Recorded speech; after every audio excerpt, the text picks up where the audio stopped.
The Phoenix Suns are in the middle of a 17-game winning streak after beating the Golden State Warriors, who many people have as favourites to win this year's NBA championship. This win has put the Suns to the first seed in the Western Conference with an 18-3 record. I think it's great to see the Suns have, maintained their standard of basketball from last season.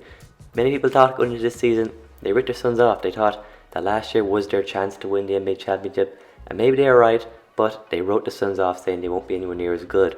And I think they're just as good this year, if not better. Their 17-game winning streak has definitely gone under the radar. Not many people have been talking about it at all. Hasn't got the same amount of if let's say the Lakers went on a 17-game winning streak, or the Warriors, the Nets, people wouldn't stop talking about it. I've heard very little about the Suns and their winning record this year. And their players from last year, their key players, Devin Booker, Chris Paul, DeAndre Ayton, have all been playing well again this year.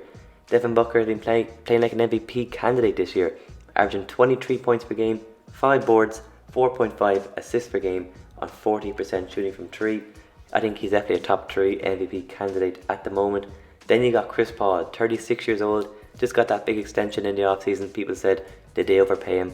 Well, so far this season he's still doing the business, averaging a double-double, 14.5 points per game, 10.1 assists per game on 47% shooting from the field and 35% shooting from 3. He's still doing the business, and he's played in every single game this year for the Suns. So far, no injury worries as of now. And then there's DeAndre Ayton, who the Suns still have. The Suns refused to pay him that max rookie extension when a lot of other people in that draft class did get that extension. It's going to be very interesting to see what happens to DeAndre Ayton next offseason. Will they finally give in and give him that max extension, or will the Suns let him walk? This year, he's averaging 16 points per game, 11.5 rebounds a game. He's played in 15 games so far, and he's also averaged around a steal a game. So he's doing the business for them as well, DeAndre Ayton. And he's only 22, 23, a young player. I still don't know why the Suns didn't give him that max rookie extension, but that's their problem. That's their owner's problem. He seems to be the only problem in Phoenix at the moment is their owner. Everybody else is doing very well. Their head coach, Monty Williams, still one of the best coaches in the league.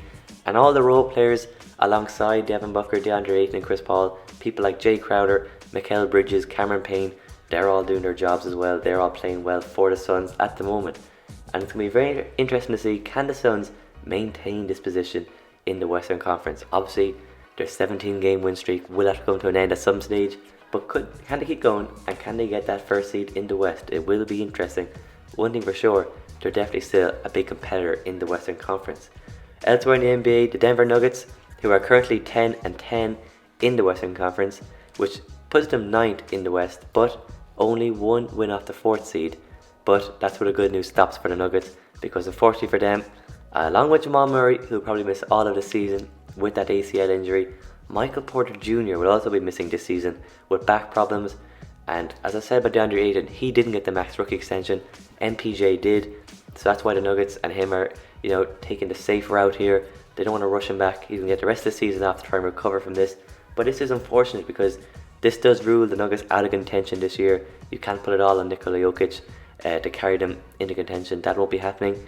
And it's a shame because Jokic is in the middle of his prime. He just won an MVP last year, and this year he's keeping up in that standard. He's averaging so far 26 points per game, 13.7 boards a game, 6.4 assists per game on 41% shooting from 3.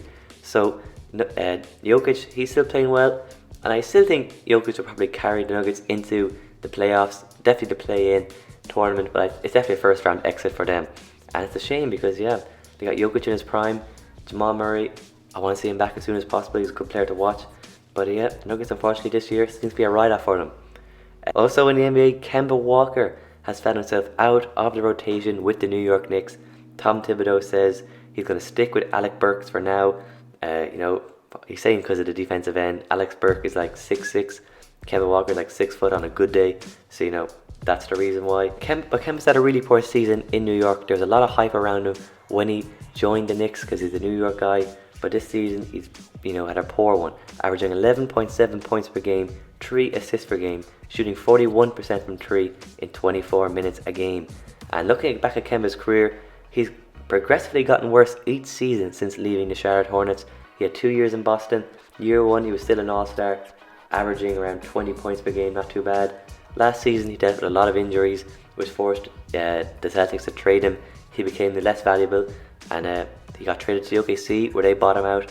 And then this year, his points have dropped way down from 19 points per game to 11.7. So it's sad to see, a former max contract player, all-star player, look like a shell of his former self. But now, he's getting older. He's in his 30s. He's a small player. He's had a very successful NBA career. But now I think he's just a role player. And he might even have to be a sixth man in the NBA from now on. But to wait and see. And as far as the Knicks, they haven't had a good season so far. They've an 11-9 record, putting them at the 7th seed in the Eastern Conference. Obviously last year it was unbelievable to see them come back and have a great year. Obviously getting knocked out in the first round to the Hawks wasn't ideal, but it was still a great year for Knicks basketball. Hopefully this move, putting Alec Burks into the starting lineup, lights up their season, because it hasn't been too bad. Knicks fans will take the playoffs every year surely. After so many poor years of missing out the playoffs, you can't complain at being the 7th seed really, but you'd like to be a bit higher, especially with the players you brought in. Evan Fournier, as I said, Julius Randle became an all-star last year.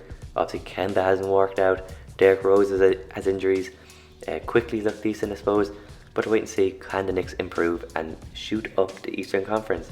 And finally, DeMarcus Cousins, he's back in the NBA. It looked like he might end up in China at one stage, but no, he's back in the NBA with the Milwaukee Bucks. They've had injuries in the center position with Brook Lopez. So it's good to see DeMarcus Cousins get another chance. Obviously, he's at the Clippers last year. And I made a video about Boogie a couple of months ago about, where he should go next. I think he's still good enough to be in the NBA. He had a decent year at the Clippers last year and did well enough for them in the playoffs. Obviously, he's a shell of his former self, like Kemba. He's no longer that dominant big man, but he can still do a job for you in the center position, bringing around 10 points per game, grab a few rebounds, and he can stretch the floor. So hopefully for Boogie, this one works out for him in Milwaukee. And the last few teams Boogie's joined, I'm not going to directly call him a ring chaser, but since leaving the Pelicans, he's joined the Warriors, the Lakers, the Clippers, and now the Bucks. So all contenders. I think he actually got a ring with the Lakers, but hopefully he can get a ring while actually contributing. But anyway guys, that's the video. Make sure to like the video, subscribe if you're new, and turn on notifications, stay notified. And yeah, thanks for watching. With all I said, I'm out of here.